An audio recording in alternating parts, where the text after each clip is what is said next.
Hello student, my self HP sir, मैं आपका account का टीचर। बच्चों, हम एनपीओस की क्लास को कंटिन्यू करते हैं और आज हम वो चीज़ें समझेंगे जिनके बेसिस के आधार पर हम इनकम और एक्सपेंडिचर अकाउंट बनाना सीखेंगे और बैलेंस शीट बनाना सीखेंगे। बच्चों, आज हम कुछ इनकम एक्सपेंडिचर के कुछ आइटम जिनको आप कह सकते हैं टर्मिनोलॉजी वर्ड या एडजस्टमेंट करते हैं, उनको हमें समझना है। वो कौन कौन से हैं मैंने यहाँ सामने आपके लिख रखे हैं और उनको अगर अच्छी तरह से समझ लिया तो हमें इनकम एक्सपेंडिचर अकाउंट और बैलेंस शीट बनाने में कोई प्रॉब्लम नहीं होगी। तो पहला बेटा बच्चों, हमारा एडजस्टमेंट जो होगा वो सबकेशन के बारे में होगा। इसकी हम कुछ कैलकुलेशन करना सीखेंगे। मैंने यहाँ हिंट डाली है, रेवेन्यू रिसीव माना जाता है। सेकंड चीज हम सीखेंगे बच्चों, calculation of amount of consumable item. जैसे एग्जाम्पल में लिखे स्टेशनरी की कैलकुलेशंस होगी, मेडिसिन की कैलकुलेशंस होंगी, स्पोर्ट्स मटेरियल कैसे कैलकुलेट किया जाता है, ये सारी बातें हमें सीखनी है। थर्ड मैंने लिखा है calculation of expenses related to current year. यानी कि हमें जितनी भी हमारी इनकम और एक्सपेंडिचर अकाउंट के एक्सपेंसेस होंगे उनका कैलकुलेशन करना सीखना है, और कौन सी ईयर के लिए, करंट ईयर के लिए। उसी प्रकार calculation of income related to current year हमें सीखना है। फिर हम जानेंगे एंट्री फीस या एडमिशन फीस के बारे में सीखेंगे। फिर लाइव मेंबरशिप फीस के बारे में जानेंगे। फिर बच्चों डोनेशंस के बारे में कैलकुलेशन सीखेंगे, एंडोमेंट फंड क्या होता है और लेगेसी क्या होती है, एक्सेट्रा। और भी आइटम हैं बच्चों जिनके मैंने पूरे नहीं लिखे यहाँ पर, लेकिन जैसे जैसे हम आगे पढ़ते जाएंगे वो वर्डों को और आइटम को समझते चले जाएंगे। आशा करता हूं कि इतना आपको अभी समझ में आ गया होगा। चलिए बच्चों, अब हम उनको डिटेल में समझते हैं। Let's understand in detail with journal entry के द्वारा। सब्सक्रिप्शंस, पहले तो ये जानिए बच्चों कि सब्सक्रिप्शन होता क्या है। संस्था अपने सदस्यों से प्रति माह या प्रति वर्ष जो रकम उनकी सदस्यता को कायम रखने या बनाए रखने के लिए प्राप्त करती है उसे हम चंदा कहते हैं। और बच्चों एनपीओस में ये आय का एक सोर्सेस है जिसके द्वारा संस्थाओं को इनकम होती है। अगर इसकी हम एंट्री बनाएं तो ट्रांजेक्शन्स करें तो cash account DR to subscription. Cash account का मतलब ये है, मैंने बच्चों समझाया था कि हमारा रिसीव एंड पेमेंट अकाउंट होता है वो क्या होता है, समरी ऑफ कैश बुक का होता है। इसलिए अगर इसको ढंग से समझे तो रिसीव एंड पेमेंट अकाउंट के डेबिट में शो होगा और सब्सक्रिप्शन इनकम और एक्सपेंडिचर अकाउंट के क्रेडिट में शो होगा, क्योंकि इसे रेवेन्यू रिसीव माना जाता है। समझ में आया बच्चों, इसे क्या माना जाता है, रेवेन्यू रिसीव माना जाता है। सेकेंड है हमारा एंट्री फीस या एडमिशन फीस। एंट्री फीस क्या होती है, प्रवेश शुल्क वह राशि होती है जो किसी क्लब, संस्था या समिति द्वारा उनके सदस्यों द्वारा सदस्यता ग्रहण करते समय प्रारंभ में ही चुकाई जाती है। यानी कि एक बार ली जाती है, प्रारंभ में चुकाई जाती है। अगर इसकी हम ट्रांजैक्शन को समझें बच्चों तो transaction cash account DR to entry fees, यानी रिसीव एंड पेमेंट अकाउंट के डेबिट में तो शो किया गया होगा ये। लेकिन बच्चों एंट्री फीस को थोड़ा सा और डिटेल में जानने की कोशिश करते हैं। अगर एंट्री फीस को आपने रेवेन्यू रिसीव मान लिया है तो इनकम है ये, तो इनकम और एक्सपेंडिचर अकाउंट के क्रेडिट में शो की जाएगी। कहां की जाएगी, इनकम और एक्सपेंडिचर अकाउंट के क्रेडिट में शो की जाएगी। इफ कैपिटलाइज मान लिया गया है इसे तो add in capital fund in balance sheet of liability side. यदि इसे कैपिटलाइज माना गया है तो बैलेंस शीट में कैपिटल फंड में ऐड कर देते हैं। तो बच्चों समझ में आया होगा आपको कि एंट्री फीस हमारी क्या होती है। मैंने यहां नोट डाला है कि तीसरा केसेस भी होता है इसके अंदर। Some portion we related as RR and remaining CR। RR का मतलब है कि कुछ पोर्शन उसका आपने रेवेन्यू रिसीव मान लिया होगा और कुछ पोर्शन आपने CR यानी कि कैपिटल रिसीव मान लिया होगा। तो इसका केसेस भी ऐसे किया जाएगा। यदि क्वेश्चन में क्लियर नहीं लिखा होता है कि एंट्री फीस क्या मानी जाए तो रेवेन्यू रिसीव भी माने जा सकती है इसका कुछ पोर्शन, और कुछ कैपिटल रिसीव भी माना जा सकता है। इतना समझ में आया बच्चों। आगे वाला हम पॉइंट समझने जाते हैं डोनेशन के बारे में कि डोनेशंस हमारा किस तरह से ट्रीटमेंट किया जाएगा। चलिए बच्चों, अब हम डोनेशन को समझते हैं। डोनेशन क्या होता है बच्चों? संस्था में ये भी एक आय का बड़ा सोर्सेस है। कई संस्थाओं को डोनेशन के माध्यम से दान प्राप्त होता है, इसे दान कहा जाता है। अगर इसकी हम एंट्री करें तो कैश अकाउंट दिया टू डोनेशन, यानी इफेक्ट क्या पड़ेगा? रिसीव एंड पेमेंट अकाउंट के डेबिट में शो किया जाएगा। ठीक है, अब इसके केसेस को समझते हैं। अगर हम डोनेशन को दो भागों में बांट दें, यदि जनरल पर्पस के लिए है या स्पेसिफिक पर्पस के लिए है। जनरल पर्पस में भी मैंने इसको बच्चों दो भागों में बांट रखा है, बिग अमाउंट है कि स्मॉल अमाउंट है। यदि बच्चों बिग अमाउंट है तो liability side of balance sheet में जाएगा ये, और स्मॉल अमाउंट है तो इनकम एक्सपेंडिचर अकाउंट के क्रेडिट में जाएगा, यानी कि रेवेन्यू रिसीव्स माना जाएगा। समझ में आया इतना बच्चों? आपको क्या माना जाएगा?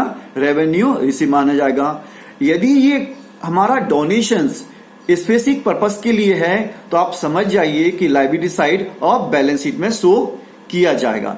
इतना ध्यान रखिए कि डोनेशन हमारा जो होता है वो इस तरह से ट्रीटेड किया जाता है। आशा करता हूं कि डोनेशन का टॉपिक भी आपको समझ में आया, इस आइटम को भी आपने समझ लिया होगा। बच्चों, अगली हेडिंग है हमारी, अगला हमारा टर्मिनोलॉजी वर्ड है लेगेसी। लेगेसी क्या होती है?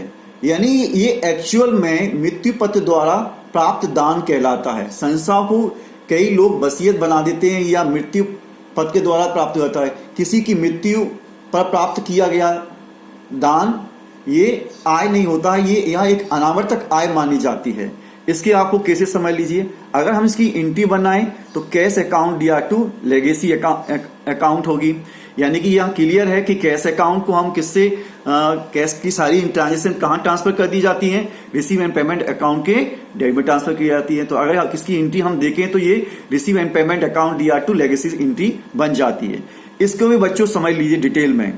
लेगेसी अगर स्मॉल वैल्यू में है तो इनकम और एक्सपेंडिचर अकाउंट के क्रेडिट में जाएगी, यानी कि इसे रेवेन्यू रिसीव माना जाएगा। बिग वैल्यू है यानी कि बिग अमाउंट है तो it will be capital fund liability side of balance sheet, और इसे बैलेंस शीट के लायबिलिटी साइड में इसको कैपिटल फंड में जोड़ दिया जाता है। समझ में आया बच्चों? यानी कि लेगेसी क्या होती है बताया मैंने, मृत्यु पत्र द्वारा प्राप्त दान, यानी कि किसी के मृत्यु होने के उपरांत उसके वो अपनी इच्छा से या कोई अपनी राशि को संस्थाओं को दान कर दिए देते हैं। अगले पॉइंट पर जाते हैं बच्चों हम, ग्रांट इन एड। बच्चों अब समझते हैं ग्रांट इन एड क्या होता है। बच्चों हमें केंद्र सरकार द्वारा, राज्य सरकार द्वारा या स्थानीय सत्ता से प्राप्त जो अनुदान राशि होती है उसे ग्रांट इन एड कहते हैं। इसकी ट्रांजेक्शन्स क्या होगी? Cash account is to be debited to grant account, यानी क्लियर यहां लिखा हुआ है रिसीव एंड पेमेंट अकाउंट के डेबिट में शो किया जाएगा अमाउंट।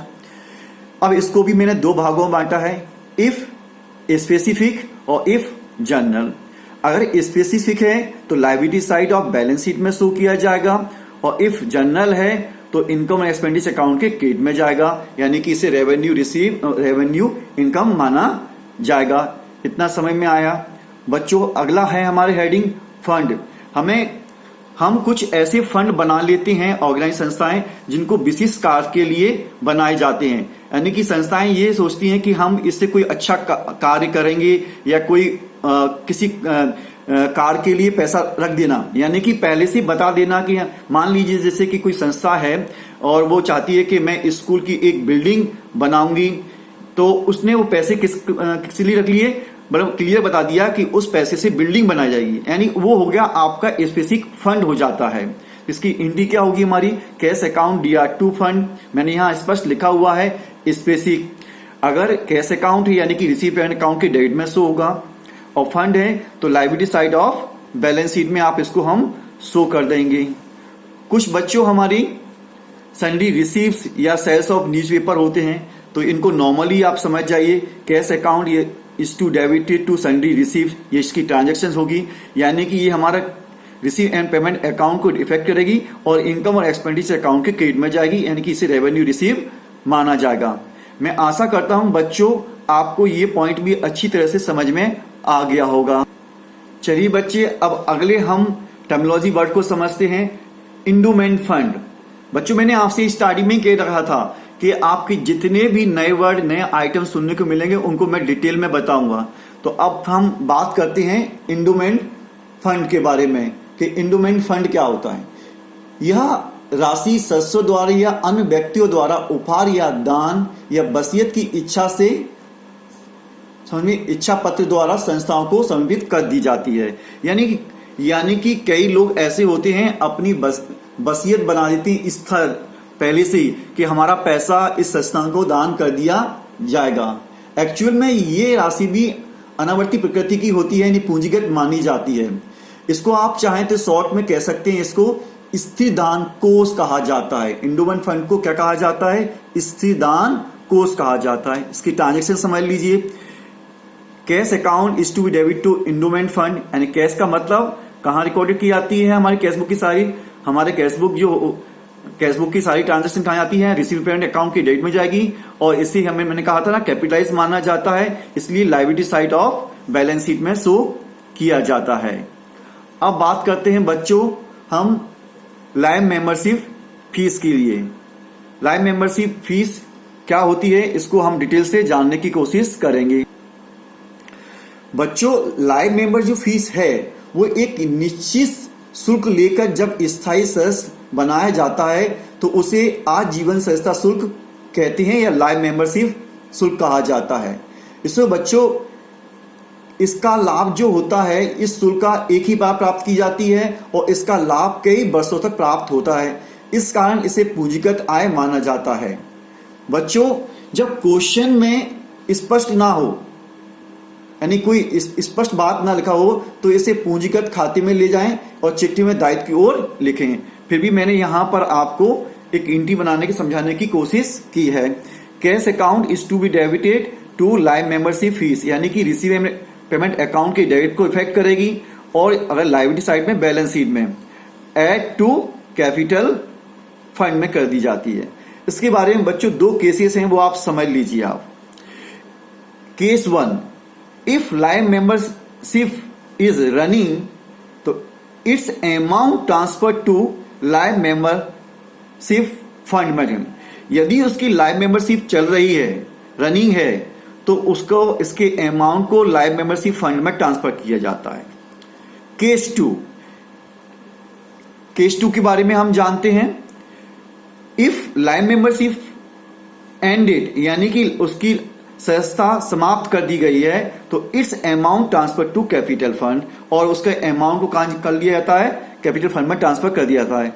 आशा करता हूं बच्चों ये वर्ड आपने टर्मिनोलॉजी या एडजस्टमेंट अच्छी तरीके से समझ लिए हैं, और बच्चों इनको खूब रिवाइज करिए। नमस्कार, जय हिंद।